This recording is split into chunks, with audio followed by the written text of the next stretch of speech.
بسم اللہ الرحمن الرحیم۔ نماز تراویح میں سورہ لقمان کا بقیہ حصہ اور اس کے بعد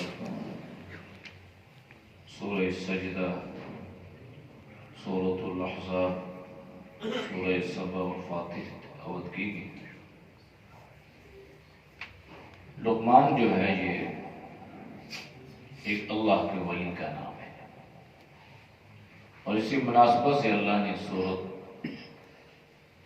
کا نام آپ صلی اللہ علیہ وسلم نے سورہ لقمان تجویز فرمایا۔ حضرت لقمان کو اللہ نے بڑی دانائی بصیرت عطا فرمائی تھی، اسی لیے ان کو حکیم لقمان کہا جاتا ہے۔ اور اس حکیم سے مراد جڑی بوٹیوں والا حکیم نہیں ہے، بلکہ اس حکمت سے مراد دانائی ہے، سوجھ بوجھ ہے، بصیرت ہے، فہم و فراست ہے، جو اللہ نے حضرت لقمان کو عطا فرمایا تھا۔ حضرت لقمان نے اپنے بیٹے کو چند وصیتیں فرمائی تھی، ان کی وصیتوں کا ذکر اللہ نے اپنے پاک کلام میں کیا ہے۔ اس میں اللہ نے قرآن کی عظمت کو بیان فرمایا، اور ایک مشرک منافق سردار جس کا نام نضر بن حارث تھا، اس کی جو اسلام، مسلمان اور قرآن کے خلاف سازش تھی، اللہ نے اس کا ذکر بھی فرمایا۔ شروع دن ہی سے اہل کفر کا یہ شیوہ رہا ہے کہ کس طرح مسلمانوں کو اسلام سے دور کیا جائے، مسلمانوں کو اسلام سے دور کیا جائے۔ اس کے لیے ساری تدبیریں، سارے وسائل، سارے حربے استعمال کیے گئے، اور ہر ہتھکنڈا اس کے لیے آزمایا گیا۔ اس زمانے میں جب اس نے محسوس کیا کہ لوگ قرآن کے دیوانے ہیں، اور جو قرآن کو سنتا ہے وہ سنتا ہی جاتا ہے، اور قرآن ایسا پر اثر کلام ہے کہ جو اس کو سنے گا اس کی تاثیر اس کے دل و دماغ پر نقش کر جائے گی، لہذا اس نے سازش کی، ایک منصوبہ بنایا کہ بجائے یہ کہ لوگ قرآن کی طرف مائل ہوں، ان کو قرآن سے دور کرنے کے لیے کیوں نہ ایسی چیز، ایسا توڑ نکالا جائے کہ لوگ قرآن کی طرف نہ جائیں اور ہماری طرف آئیں۔ اس نے روم سے ایک گانے بجانے والی، ناچنے والی ایک عورت کو خرید کے لایا، اور اس کے لیے اس نے اچھا خاصا معاوضہ دیا، اور اس کو بتایا کہ تم آؤ گی، ساری رات یہاں پہ تم یہ ڈرامے کرو گی، اور اس طرح ایک ہم محفل سجائیں گے، اور لوگ ہماری طرف مائل ہوں گے، وہ قرآن کی طرف نہیں جائیں گے، دین کی طرف نہیں جائیں گے، اور ہماری طرف وہ آئیں گے۔ اس طرح لوگ قرآن کے پاس نہیں جائیں گے، قرآن کے دیوانے، آپ صلی اللہ علیہ وسلم کے دیوانے نہیں بنیں گے، اور ہم مسلمانوں کو اسلام سے دور کرنے میں کامیاب ہو جائیں گے۔ لہذا وہ عورت خرید کے لایا، اور اس نے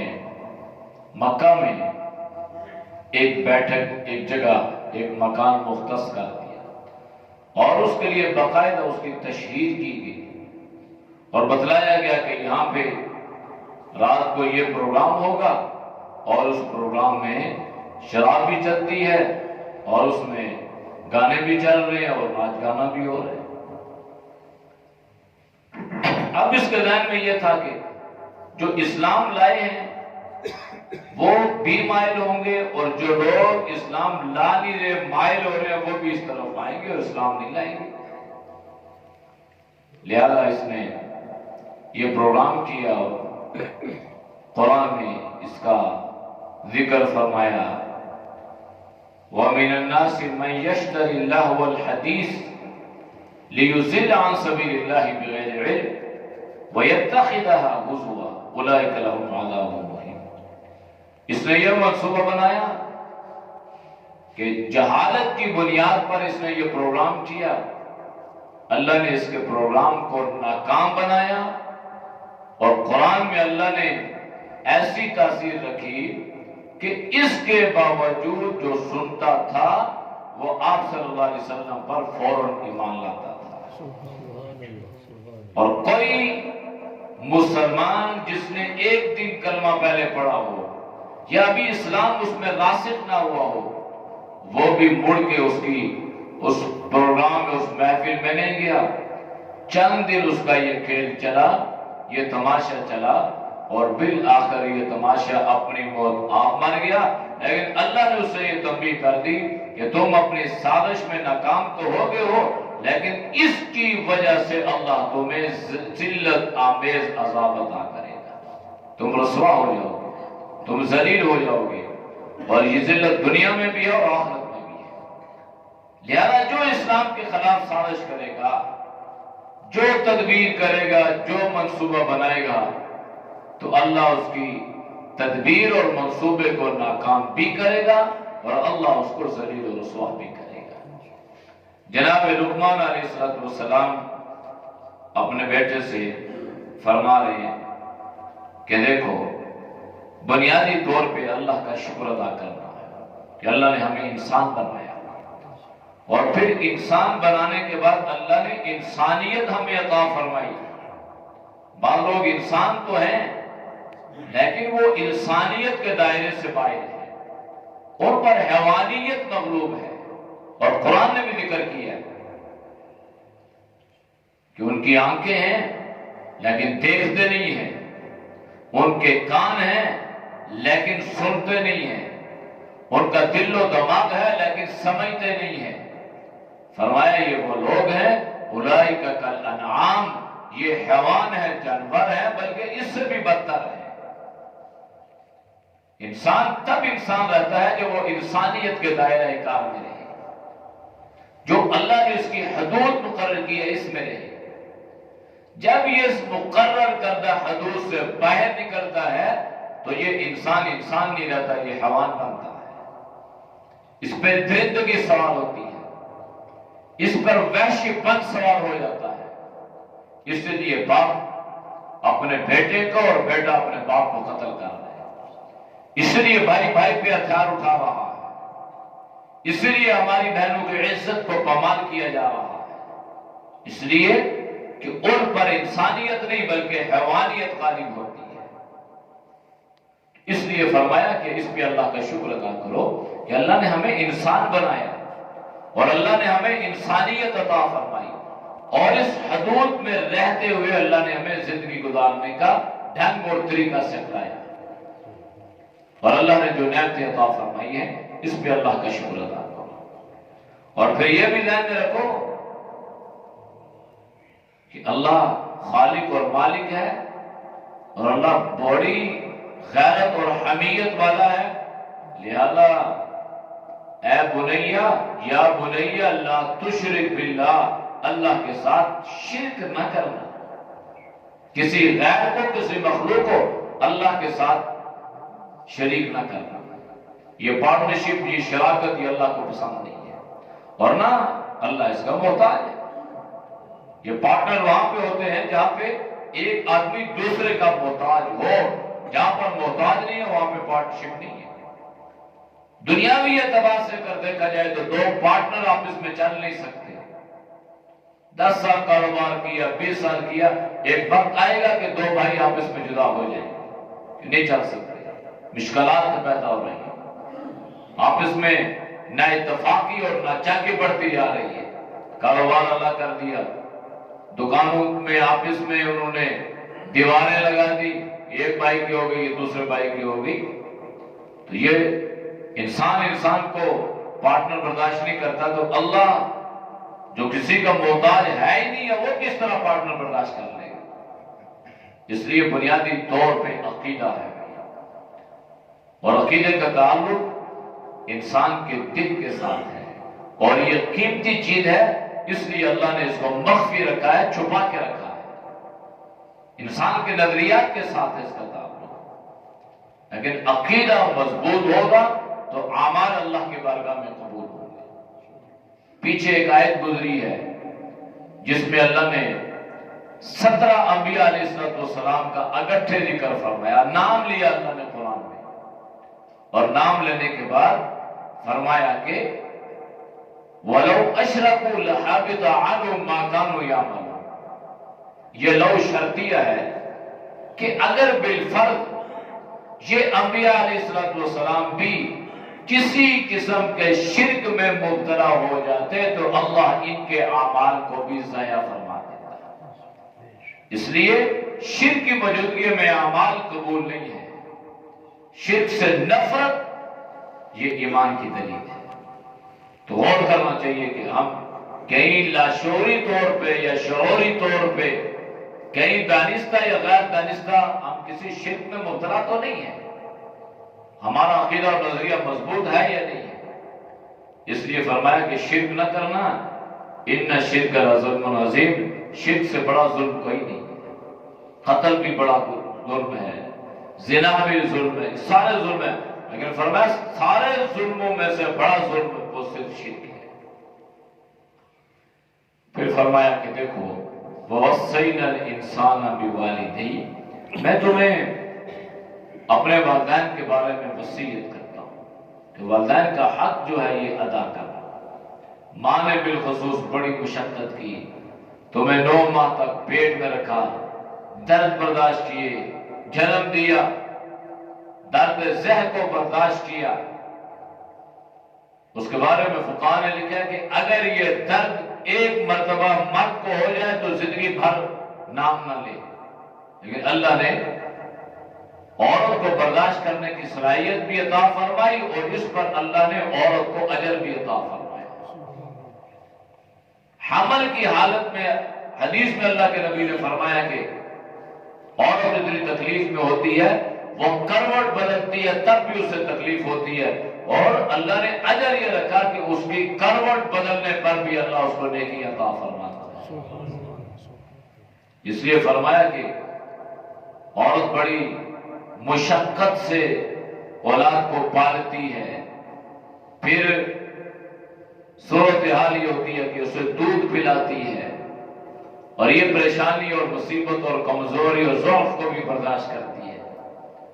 اور پھر ایک وقت آتا ہے کہ یہ اولاد کہتی ہے کہ آپ نے ہمارے لیے کیا ہی کیا ہے،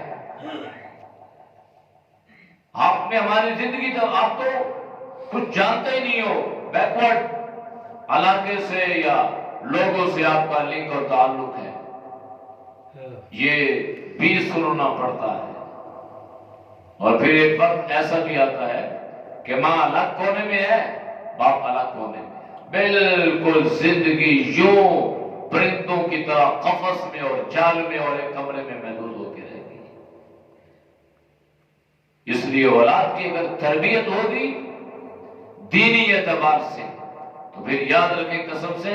یہ اولاد اپنے ماں باپ کے پاؤں دھو کر پینے کو فخر سمجھے گی، اور ساری رات پانی لے کے اولاد سراہنے کھڑے رہے گی کہ جس وقت پانی کی ضرورت ہوگی ماں اور باپ کو پانی پیش کرنا۔ ورنہ اور کمپلیکس ہے، بھائی کھانسی مت کرو، باپ کو اس فلاں کونے میں ڈال دو، وہ دور کونے دور کمرہ جہاں سے اس کی کھانسی کھلے کی آواز ہمیں نہ آئے اور ہمارے بچے سے ڈسٹرب نہ ہو، پھر یہ وقت بھی آتا ہے۔ اس لیے حضرت لقمان فرما رہے ہیں بیٹا خیال کرنا، ماں باپ کو اللہ نے تمہارے لیے جنت بھی بنایا ہے اور جہنم بھی بنایا ہے، اور اس کا حق ادا کرنا۔